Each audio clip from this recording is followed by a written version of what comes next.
President Vance. Welcome to Chevening. It's great to be Welcome to Kent at the beginning of your vacation here in the UK. I know that you will be spending some time in the wonderful Cotswolds and the glorious Scotland. That's right. But here in Kent, there are beautiful, beautiful coastal walks and beaches, castles, the home of Churchill, and this house has been sitting here since the 17th century. So welcome, we're delighted to have you. And in a sense, this is an indication of the long-standing bonds that exist between our two countries. I know that you personally have spent lots of time in the United Kingdom, and you know that I've spent lots of time in the US, and I'm very, very fond of the country. Our bilateral relations are in a wonderful place, having struck our economic prosperity deal and working hard on a new technology partnership, which will be very, very exciting indeed. Today, of course, we will be discussing the developing situation in the Middle East and in Gaza, which is of great concern, and of course the ongoing war in Ukraine and our desire to see that come to an end, and I'm sure we'll be reflecting on other issues of global interest and concern. But welcome to my home here in the wonderful county of Kent. Thank you. It's good to be here. Well, thank you so much for having me, Mr. Foreign Secretary. It's good to see you all and good to see your team here. As you said, this is a very special relationship between our two countries, and I think me being here is just another part of that. So we've already, in the brief time that we've been here, my kids have fallen asleep on your floor. We've gone fishing in the lake outside, and unfortunately, the one strain on the special relationship is that all of my kids caught a fish, but the Foreign Secretary did not. I'm sorry. It is great to be here in Kent again. My wife and I love this section, this area of the UK. We actually were here a couple of years ago. We went to Dover and to the Cathedral of Canterbury, so we love this country. We certainly love this part of the country, and so it's great to be here. As David said, we have a lot to discuss. There's a lot going on in the world. Of course, the situation in the Middle East, the situation with Ukraine and Russia. There's a lot of news there and a lot of things to update each other on. I believe that we're going to talk about our economic partnerships, both in technology, but also the broader shared economic relationship that we have, and we're so thrilled about that. But just on a personal note, I have to say that I really have become a good friend, and David has become a good friend of mine, and so it's great to spend some time here with him and his family. On the trip over here, my 3-year-old daughter in particular kept on asking if she was going to get to hang out with Maya. The answer, happily, was yes, and you've been very, very gracious host to me and the whole family, so we're very grateful to that. And to the people of England, I really love this country, and in particular, having never been to this beautiful house before and seen the surrounding area, I just say that the people who built it, the people who sustained it, I think really love the human spirit, and being here lifts up the human spirit. And so I feel, from one vice president to the people of England, thank you for having such a beautiful place for foreigners like me to come and talk about the issues of the day, because we really appreciate it, and we're really thrilled to be here. So to David and your team, thank you so very much. Thank you. Absolutely. Thank you. Yep. Did you catch a fish, sir? I caught a few, actually. Yeah, I don't want to brag, but we did okay. Well, you know, David, I guess when you were in opposition, right, and I had just gotten elected to the United States Senate, obviously we come from sort of different political spectrums, but he was kind enough to make time on a visit to D.C. We got to know each other a little bit then and just kept on seeing each other, and our families enjoy each other's company very much, which always helps. But we care about this relationship, and we care about the fact that though we're separated by an ocean, and I guess as Churchill said, by a common language, that we have a lot in common, and there's a lot to do and a lot to work on together. You know, David once said to me, this was probably a couple of years ago, that there's this feeling that the world is in a state of incredible tension. And I certainly felt that a couple of years ago. I think that the President of the United States over the last 6-7 months has done a lot to lower that tension, but there's a lot that the United Kingdom and the United States can do, I think, to bring greater peace and greater stability to the world. And so we share that conviction, and that's made it easy for us to spend time together and work on the issues of the day. Mr. Vice President, some big issues in the Middle East. What do you make of the UK's decision to recognise the state of Palestine? Do you think that's a bad decision?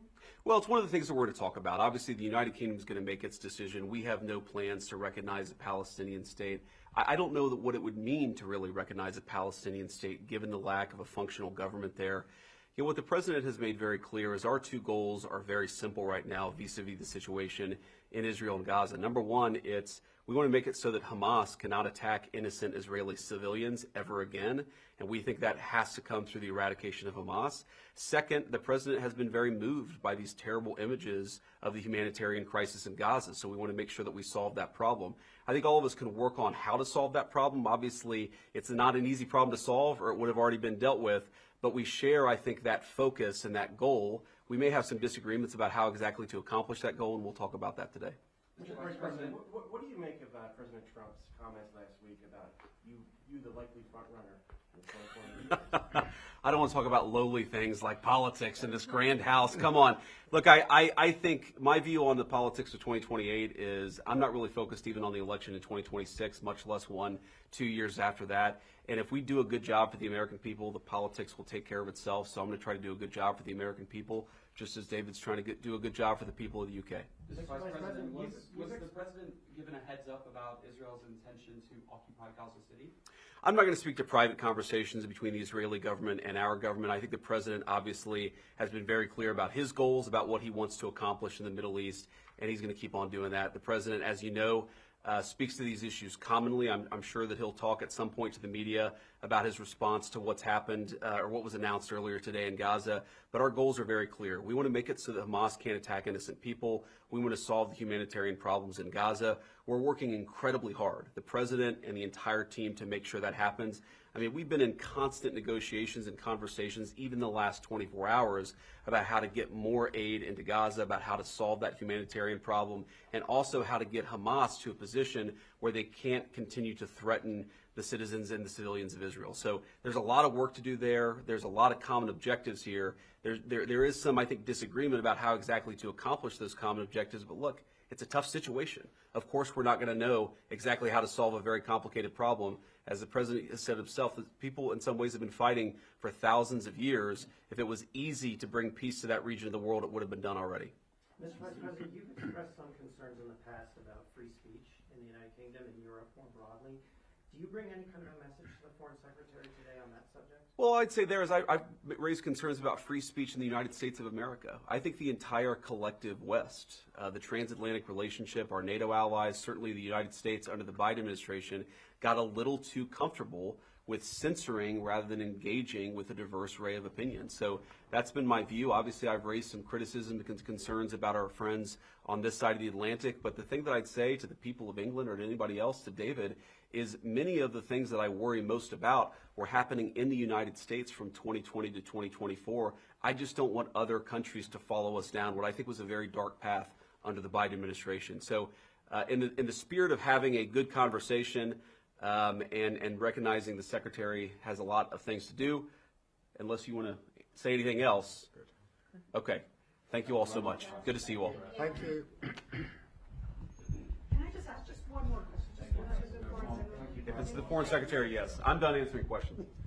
Foreign Secretary, the UK has taken a different tack on the situation in Palestine and the United States. Do you feel that your friendship with the Vice President might help, have a discussion about ceasefire or not?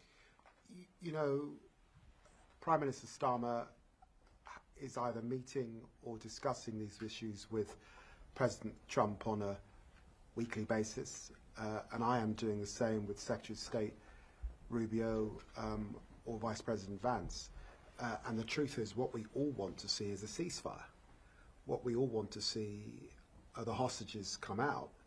And we are hugely concerned by the humanitarian suffering that we're seeing in Gaza particularly. So it is bringing that to an end that we want to see. I am concerned about what is developing in Gaza at this time and the recent decision by the cabinet, and hugely concerned, as I think a lot of Israeli people are, about the impact particularly on the hostages, and we'll be able to discuss these issues in the hours ahead. Thank you. Thank you all. Mr. Lammy, has your friendship led to you all challenging each other on any number of issues? Have you learned anything from each other? We learn a lot. I learn a lot. Absolutely. I learned a lot from him. We enjoy the cut and thrust of politics. The cut and thrust of politics is what excites me. And look, the truth is, I was blessed to go to Harvard. And I think the Vice President went to a university not quite as good. That's right. Yale. And so we enjoy that political debate and discussion particularly. But, you know, there are areas where there are actually joint concern. We both have a joint concern about outcomes for working people. That is the truth of it. Absolutely. And we have also discussed issues like irregular and illegal migration and how we deal with those issues. So there are commonalities and then there are differences. And that is the joy of living in democracies like ours. That's right. Thank you very much. See you all. Thank you, Chris.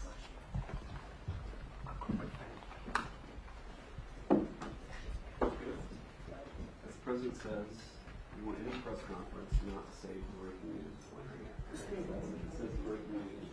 Just heading out. Just heading out. He said, you just grab your bags.